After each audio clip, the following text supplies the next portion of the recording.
Hello, everyone, and thank you so much for joining us here at the White House as we gather to celebrate Mother's Day and to honor all of the extraordinary women in our lives. Today is also Military Spouses Appreciation Day, and we have some of the spouses and mothers of military members who are here with us, so let's give them a round of applause.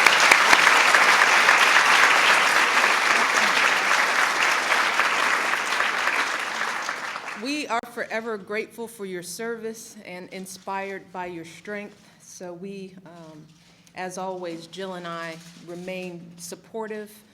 We will continue to do everything we can to support your efforts. And I know Jill is here. Where is Jill? There you are. There she is. Let's give Jill a round of applause.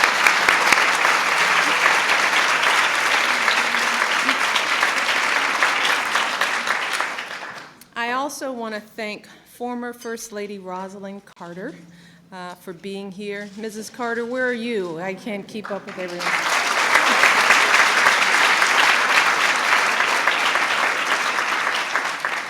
Mrs. Carter, you have been just a wonderful support and a source of knowledge for me during my time here. You have been so generous. We try to have lunch together whenever you come into the city, and I just have to say that the time that we spend together means a great deal. So I cannot tell you how much I appreciate your support.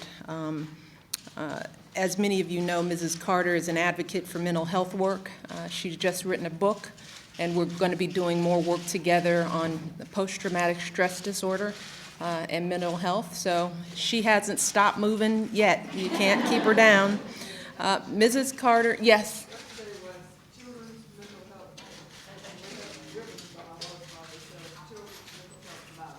Oh. Thank you. Thank you. And Mrs. Carter is also joined by her granddaughter, Sarah. And we thought we were going to have Mrs. Carter's great-granddaughter, Josephine. We were going to have 4 generations of Carter women, but she got a little fussy. And Mom was like, she's got to go home, but maybe next time I'll get to see her. I'm also pleased that Tricia Nixon Cox is here, President Nixon's daughter. Please stand.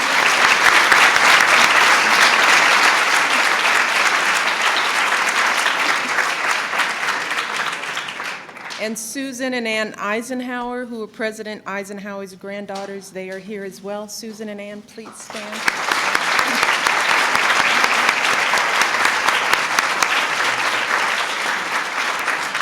Thank you all for being here. It means so much. We have, the girls and I, our favorite picture is your wedding picture. That is in the colonnade downstairs. We all stand and look at that and think about the wedding. They're not thinking about marriage, by the way. Don't write that down on a blog. They just like the picture. And of course, there's the photo of President Eisenhower meeting with civil rights leaders that in 1958 that is in the Oval Office. So there is much history in this room today, and I'm so pleased to welcome these generations of women back to the White House. It is just an honor to have you all. If you look around the room, really that's sort of the theme here today. We have many generations here this afternoon. We've got teenagers and retirees, we've got family members and friends, we've got cabinet secretaries and students and everything else in between. And many of you came with a woman who means a great deal to your life. Yes. Yes, everything. Oh, really?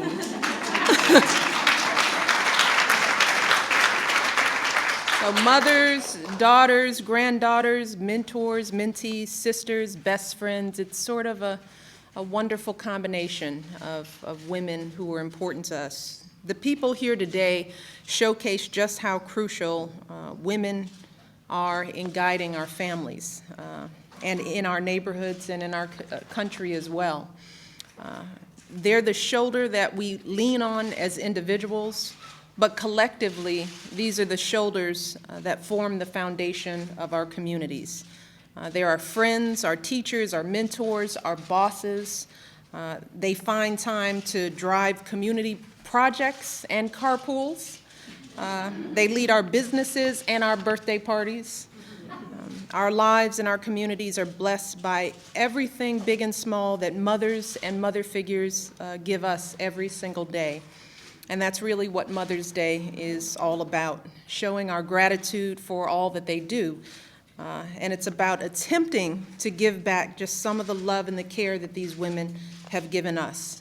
And that's really a big ticket to fill on just a single day. I mean, when you think about it and try to do the math, I mean, do 15 or 20 sleepless nights during high school equal a bouquet of flowers?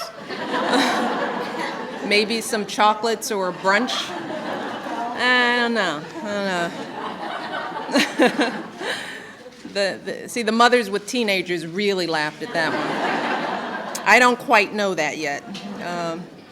The answer is really, there's no way to quantify just how important these mothers, these women are in our lives. And there's no way that I could ever fully measure all that my own mommy has done for me. This is my mommy.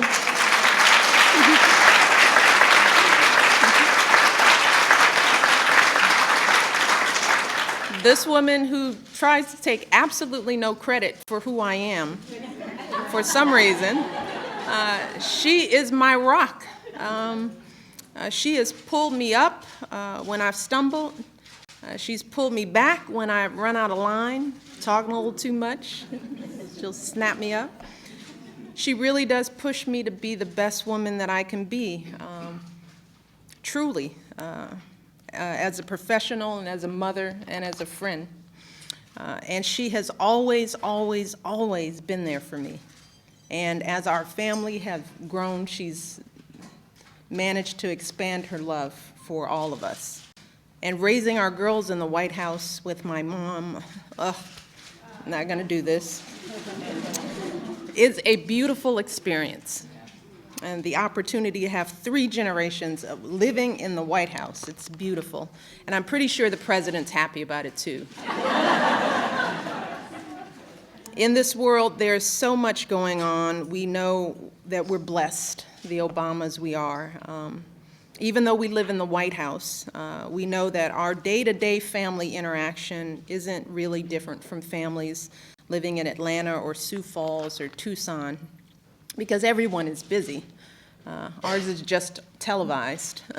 Everyone is doing the best job that they can to raise their kids. Everyone is looking for support. And in his Mother's Day proclamation in 1979, President Carter wrote, "In this time when the family is subjected to many new pressures, the job of nurturing future generations is often both more difficult and more important than ever." And it's as true today, that proclamation, as it was 31 years ago. Really, one person cannot do it alone. And for any of us who think we can or should, we should just get over it. We all need support of someone in our lives. For as singularly as important as my mother has been in my life, there are so many other women who have also played significant roles in my development. The new perspectives that I learned from teachers and coworkers has really helped to shape me too. So it doesn't always have to be a mother or a grandmother. We each have those people in our lives who have given us a sense of ourselves by giving us a piece of themselves.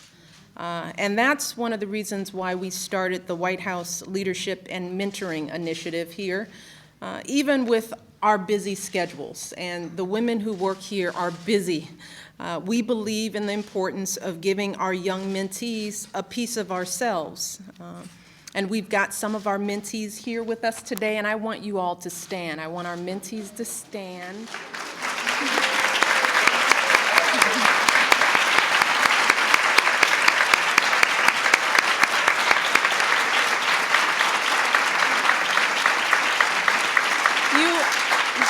You all look so pretty. They don't usually get this dressed up when they come regularly, so I would barely recognize you. You all can sit down. These promising young women have been with us for the past few months, and we've had our share of fun stuff that we've done. We've gone to events together. A few of them have gotten to ride in my motorcade with me. It's kind of cool every now and then, right? They've come on to some of my events. We've gotten to eat the desserts from the last state dinner before anybody else. Remember that? We've done some community service together. You guys hustled to get some food packaged. I was quite impressed, very focused. And we met with Supreme Court justices. Wasn't that amazing? Justice Ginsburg and Sotomayor spent a long time with us, and it was pretty powerful. But this program isn't just about doing fun stuff together. It's also about ensuring that these women really see their possibilities, right? It's about helping them realize that they can be leaders of tomorrow, and that's what we expect, and showing them that they can create their own opportunities. That's what we talk about, right? We want them to imagine the possibility that they could one day be a cabinet secretary or an officer in the military who mentors a young girl once a week. We want them to imagine being business leaders who balance their kids and their professional lives. And there are so many of these stories right here in this room. Now, they may have different characters and soundtracks, right? But whether you grew up on Bing Crosby, Aretha Franklin, or Beyonce, each story here is important. We share so much as women. The advice we've received from someone who cared, the friend who helped us clear hurdles that we thought were too high, the way our mother looked at us when we made her proud and when we made her not so proud. You all know the look, right? So today is really a day to enjoy one another. I encourage you all to share some of those stories. As I always say to my mentees, talk, ask questions, poke, prod, open your mouth. And, you know, let's just celebrate each other. Thank you all for taking the time to come. Thank you, Mommy. I love you. And let's have some tea.